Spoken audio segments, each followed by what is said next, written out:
நான் போயிட்டு இப்படி செல் எடுத்துட்டு இன்ஸ்டாகிராமுக்குள்ள போயிட்டு அப்படியே ஓபன் பண்ணா அப்படியே ஸ்க்ரோல் பண்ண மீம்ஸா வந்துகிட்டே இருக்குதுடா. ஓம் சக்தி, பராசக்தி, விஜய் பையனுக்கு திருஷா சித்தி. அப்பா குளுகலமா இருப்பீங்களே. ஆமா, குளுன்னு இருக்குமே. குடிச்சுட்டு ரூமுக்குள்ள டான்ஸ் ஆடுறாரு. என் மனசுல நீ நினைக்கிறியே ஏ அழகா. அதான் டெய்லி 2 வேணுமா, புதுசா ஓபன் பண்ணணுமா. ஐயா, அதுக்கு என்ன இப்படிலாம் பண்றது? பேசக்கூடாது, சரிங்களா? எப்படி பேசணும்? ஏதோ எப்படியா பேசணும்? என்ன எல்லாம் நேரம் வெளியில தலை காட்ட முடியலடா. நாங்களும் எவ்வளவுதான் முட்டை கொடுக்கறது? அட போங்கடா, இதுக்கு மேல முட்டை கொடுக்க முடியல.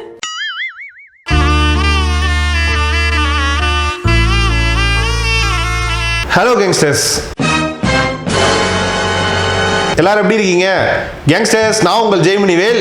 இன்னைக்கு ஒரு முக்கியமான நபர் தான் நம்ம கூட இருக்காரு. அவர் எப்பயுமே நம்ம கால் பண்ணி கூப்பிட்டாலே வரமாட்டாரு. இன்னைக்கு அவரே கால் பண்ணி வந்திருக்காரு. என்ன நடக்க போகுதுன்னு தெரியல. நம்ம காமாட்சி நாயுடு ஐயா தான் இருக்காரு.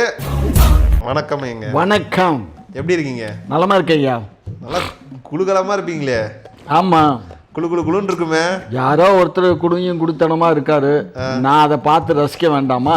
அதான், வேற என்ன? குடிச்சுட்டு ரூமுக்குள்ள டான்ஸ் ஆடுறாரு. என் மனசுல நீ நினைக்கிறியே ஏ அழகா. யார சொல்றீங்க? யாரை சொல்றேன்னு யாருக்கு தெரிய வேண்டுமோ அவங்களுக்கு தெரியும்ல. சரி. இல்ல எப்பயுமே கால் பண்ணா வரமாட்டீங்க. ரொம்ப இல்ல, நான் சொல்ற காலத்துல எல்லாம் நான் சொல்லும் போதெல்லாம் நீங்க யாருமே நம்பல. இப்போ எல்லாமே அந்த அம்மா வந்து டைவர்ஸ் கேட்டது, இவர் கூட போனது, வந்தது, எடுத்தது, வச்சது எல்லாம் அக்கு வேற ஆணி வேறையா இந்த ஊடகங்களுக்கு பூரா நோண்டி நொங்க எடுத்து விட்டாங்க. இப்போயாவது நம்புறியான்னு பார்ப்போம். இப்ப என்ன சொல்ல வரீங்கன்னு எனக்கு என்ன சொல்ல வர்றீங்கன்னு என்ன புரியலையா? அதான் டெய்லி 2 வேணுமா, டெய்லி புதுசாக 2 வேணுமா, பெர்மனெண்ட்டாக 1 வேணுமா, மொத்தத்துக்கு 3 வேணுமா. பொண்டாட்டி பழசா போச்சு. ஒரு விஷயம் புரிஞ்சுக்கிறேன். ஒரு கட்சி அப்படின்னா அதுக்குரிய தலைவன் சொன்னா அதுக்கு அவன் 1000 பொம்பளைகிட்ட போகட்டும் வரட்டும், அது தப்பே இல்லை. பொண்டாட்டி இருக்கும்போது பெர்மனெண்டா வச்சுக்கிட்டு இப்ப நீங்களே தான் இருக்கிறீங்க. நீங்களே 10-15 வச்சிருக்கீங்க. எங்க இருந்தாலும் எங்க ஆளு கொஞ்சம் உங்களோட கம்மி தான். நீங்க தான் லீடிங்ல இருக்கீங்க. புதுசா ஓபன் பண்ணணுமா? அதுக்கு என்ன பண்றது? பேசக்கூடாது. எப்படி பேசணும்? ஏதோ எப்படியா பேசணும்? என்ன நேரம் வெளியில தலை காட்ட முடியலடா.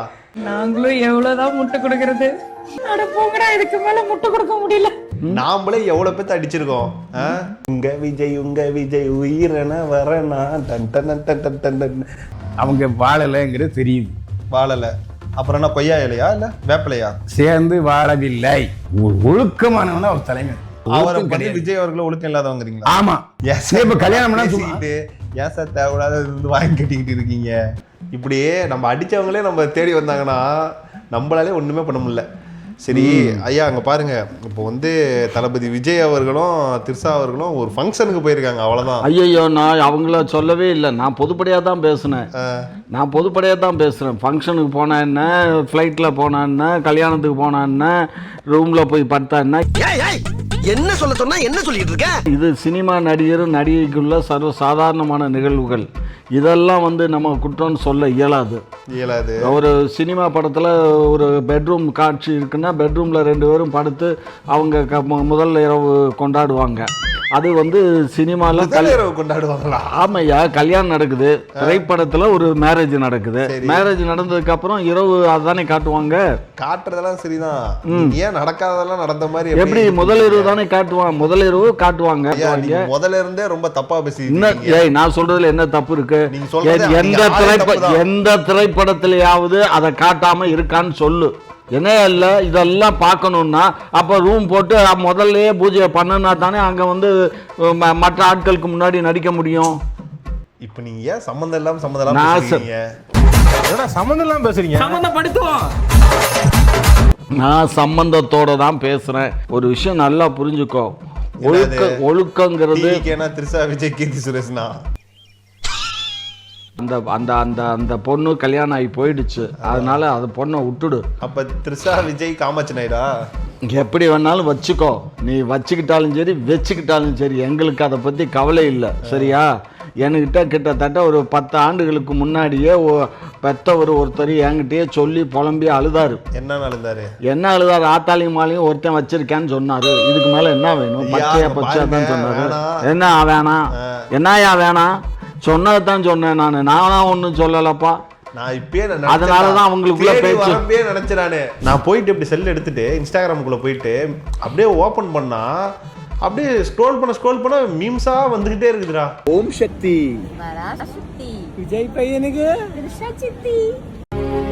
அப்பா டேய் தவனால சும்மா இருக்க முடியாதடா. பயம் அவ்வளவுதான், நம்ம முடிச்சு விட்டீங்க போங்க. என்ன ஜாலியா இருக்கீங்க. திரும்ப வரமாட்டேங்கடா. ஆட்டம் போட்டீங்க, வந்துட்டேன்டா. இனிமே என் ஆட்டம் சிலம்பாட்டம். ஜாலி எப்பயுமே நான் ஜாலி தான்ப்பா. எனக்கு ஒரே ஒரு விஷயம், எவன் பொண்டாட்டி எவனோட போனாலும் எனக்கு அதை பற்றி கவலை இல்லை. ஆனால் அரசியலில் நீ வாலாட்டக்கூடாது, அவ்வளோதான் என்னுடைய கணக்கு. இருந்தாலும் கடலமுத்து ரொம்ப ஸ்ட்ரிக்ட்டுப்பா. நீ இதுலேயே ஒழுக்கம் இல்லாதவன் இங்கே கோத்தா ஒருத்தி பேசுகிறா. நாங்கள் 1000 அக்கா இருக்கோம், 1000 தங்கச்சி இருக்கோம், நாங்கள் பொண்டாட்டியாகவும் இருந்துட்டு போகிறோங்கிறாலே பார்க்கணும் கோதா.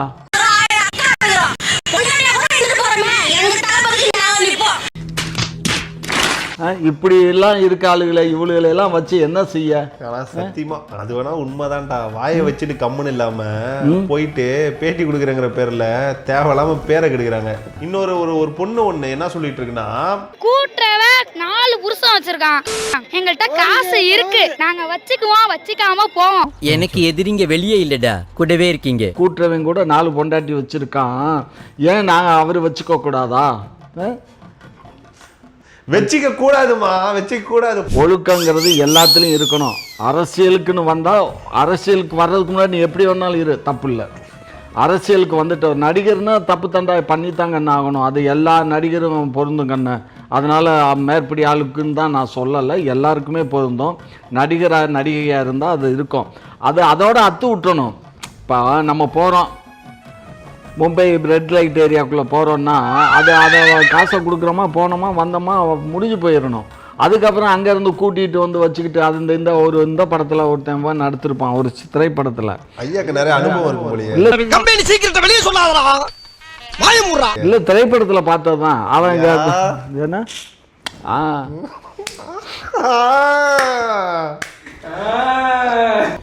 என்ன இது? அதாவது கண்ணு இங்க பாரு, இதெல்லாம் நீ பேசுறதெல்லாம் தப்பு. நீங்க ரொம்ப கரெக்டா தான் பேசுறீங்க. நான் எப்பயுமே ஒழுக்கமா தான் இருப்பேன், ஒழுக்கமா பேசுறேன். என் மனசுல கள்ளம் இல்லை, கபடம் இல்லை. நான் பேசுறது எல்லாம் மக்கள் பாக்குறதுக்கு காரணம் நான் என்ன பேசினா நேர்மையா பேசுவாரு, உண்மையா பேசுவாரு. சமந்தா இந்த மாதிரி அவங்க தான் இருக்கிறாங்க எல்லாம். கைடு லோகர்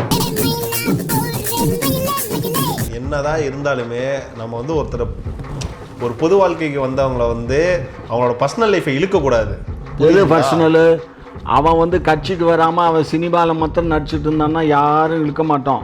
சினிமாவில் நடித்தா கூட பேசத்தான் செய்வான். அவன் தனியாக இப்போ நீ இருக்க, ஒரு கல்யாணம் பண்ணியிருக்க, ஒரு மனைவியோட வாழ்கிற அப்படின்னா உன்னை யாரும் பேச மாட்டாங்க. நீ இந்த மாதிரி சேனலில் உட்காந்து பேசுனேன்னா நான் யோக்கியனாக இருந்தால் என்னை விட்டுடுவாங்க. நான் அயோக்கியனாக இருந்தால் என்னையும் இவரை பற்றி இவர் யோக்கியம் தெரியாதா, மேலே தெருவில், கீழே தெருவில், நடுத்தெருவில், நட்ட தெருவில் எல்லாம் இருந்துச்சுல்ல அப்படின்னு பேசுவாங்க. புரிஞ்சுக்கோ, ஒழுக்கம்தான் முக்கியம். ஐயாலாம் தெரியல, சின்ன வயசுல பம்பர்லாம் விடுவார், தப்பு இல்லை. ஷூட்டிங் இல்லைன்னா காலையிலேயே மலை ஏறிடுறது சாமி. மலை ஏறியாச்சுன்னா அவருக்கு எல்லாம் இத்தாதி எல்லாம் வேணும். அதெல்லாம் சேர்ந்துச்சுன்னா அதுக்கப்புறம் அவர் எப்போ எந்திரிக்கிறாரோ அப்போதான். இப்பயுமே பேச விட்டு உட்கார்றா. சனிக்கிழமை பேச முடியாத அளவுக்கு நடந்துருச்சுடா. நான் கூட ஏதோ ஒரு 10-12% வாங்கிடுவார் அப்படின்னு பார்த்தேன். இப்போ இந்த நிகழ்வுகள்லாம் நடக்கிறத பார்த்தா 5-6% ஓட்டு வருமாங்கிறதே டவுட்டாக இருக்குது. அது வேணால் உண்மைதான்டா. ஏன்னா நிறைய பேர் மனமாற்றம்லாம் இதாகிறாங்க, சேஞ்ச் ஆகிறவங்க மைண்டெல்லாம். மொத்த காலையில் கால் பண்ணி மச்சான் டிஎம்கேக்கு போயிடலாமான்னு கேட்டுட்டு இருக்கிறான். இருக்கிற டென்ஷனில் நீ வேற ஏன்டா ஃபோனை விடாங்கிற. இவன் வேற என்னை ரொம்ப டார்ச்சர் பண்ணுறான்டா. விஷயம் தெரியுதா? இப்போ டிஎம்கேக்கு போகிறதுக்கு தான் என்னை கூப்பிட்டு அச்சாரமாக பேசுகிறது மாதிரி. சரியா? சார் பரவாயில்ல நல்லா இருக்கு. பரவாயில்ல, நான் வீட்டில் வச்சிருக்கேன், அப்ளிகேஷன் ஃபார்ம் இருக்கு, நான் தரேன். ஆள் எல்லாம் ஒரு சேர்த்துறீங்க. 25 பேர் கையெழுத்து போட்டு கொடுங்க, நான் சேர்த்துக்கிறேன். சரியா? அது எறாத அது அவ்வளோதான். பிடிச்சியா? அதோட ஓகே, முடிஞ்சு போச்சு. ஊது ஊது ஊத வேண்டியதுதான்.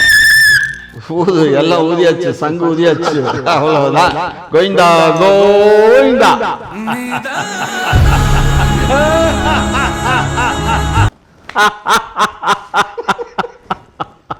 என்னடா இப்படி ஆகி போச்சு? கோவிந்தா. நீங்க என்ன சொன்னாலும் சரி, ஜெயிக்க போறது பாருங்க யாருமே. பகல் கனவு காணாத இரவு கனவு காண. பகல்ல கனவு கண்டேன்னா இப்படித்தான் நடக்கும். ஆனா நான் ஒன்று சொல்லிக்கிறேன். ஒரு பக்கம் விஜய் அவர்களோட வீடை பாருங்க, இன்னொரு பக்கம் உதயநிதி ஸ்டாலின் அவர் இருக்காங்களா, அவர் வீட்டையும் பாருங்க. அவங்க மகன் வந்து விஜய் மகன் வந்து ஜேசன் சஞ்சய் டைரக்டர் ஆயிட்டாரு, இவர் வந்து ப்ரொடியூசர் ஆயிட்டாரு. யாரை வச்சு ப்ரொடியூஸ் பண்றாங்க? கமல்ஹாசனும் ரஜினிகாந்தும் இரு துருவங்களை பெரிய ஒரு லெஜண்ட்ஸை வச்சு ப்ரொடியூஸ் பண்றாங்க. ஆனா உங்க வீட்டை பாருங்க, உங்க மகன்களை பாருங்க, அவங்க என்ன பண்ணிட்டு இருக்காங்கன்ட்டு. தேவையில்லாமல் சண்டை போட்டுக்காதீங்க. ஒரு நாகரிகமான அரசியல் பேசுங்க. நான் வந்து டிஎம்கேக்கு தான் சப்போர்ட் பண்ணுறேன், இல்லை நான் டிவிகேக்கு தான் சப்போர்ட் பண்ணுறேன், இல்லை நான் என்டிகேக்கு சப்போர்ட் பண்ணுறேன் அப்படின்னா சப்போர்ட் பண்ணிக்கோங்க. யாருக்கு வேணால் ஓட்டு போடுங்க. அதை விட்டுட்டு வந்து இந்த ஏன் இவன் அத்தனை பொண்டாட்டி வச்சுருக்கான், அவன் அத்தனை பொண்டாட்டி வச்சுருக்கான், நாங்கள் வச்சுக்கூடாதுங்கிற பேசுறது, அப்புறம் இந்த பைக்கில் பின்னாடியே ஃபாலோ பண்ணிட்டு போய் விழுவுறது, தேவையில்லாத வேலையெல்லாம் பண்ணாதீங்க. இப்போ நாளை பின்னா நீங்கள் உளுந்து கை கால் அடிபட்டுச்சுன்னா யார் இது பண்ணுவோம்? அவங்க பர்சனல் லைஃபே இன்னும் தெளிவான ஒரு இது வரல, அதை வரப்போ பேசிக்கலாம். இப்போதைக்கு அரசியலில் வந்து நீங்கள் என்ன முடிவெடுக்க போகிறீங்கிறது உங்கள் கையில் தான் இருக்குது. யாருக்கு ஓட்டு போடணும் போடக்கூடாதுங்கிறது நீங்கள் முடிவு பண்ணுறதுல தான் இருக்குது. அதனால் தெளிவாக முடிவெடுங்க. அதே சமயம் இவங்களை பிடிக்குங்கிறதுக்காக சண்டை போட்டுக்காதீங்க. அவர் 1 இல்லை 9 இல்லை எவ்வளோ வேணாலும் வச்சுக்கிறட்டும், அது அவருடைய விருப்பம். ஆனால் அரசியலுக்குன்னு வந்தாச்சுன்னா பொது வாழ்க்கையில் தான் வந்து ஒரு ஒழுக்க சீலராக இருந்தால்தான் அது நல்லா இருக்கும். ஒழுக்கமற்றவன், அதாவது மற்றவங்க ஒழுக்கம் இல்லைன்னு சொல்கிறேன். நான் என்ன சொல்கிறேன், இப்போ மற்ற அரசியல் கட்சி தான் நீங்கள் மாற்றத்தை கொண்டு போயா ஊதியாச்சு இல்லையா சங்கு, திரும்ப திரும்ப சங்க ஊதி நீ வேறு அதை எரிக்கிற வழியும் ஊதுவ போல இருக்கு. சட்டை எல்லாம் உங்களுக்கு கரையா இருக்கு. அது ஏப்பா கேட்குற, சௌரரி கீழே குதிச்சோம்பா, அது இது அந்த மாதிரி ஓட்டிடுச்சு, அழுக்கு ஓட்டிடுச்சு. ஐயோ, அவங்க புருஷனை பிடிச்சி அடிக்கலாம்ல.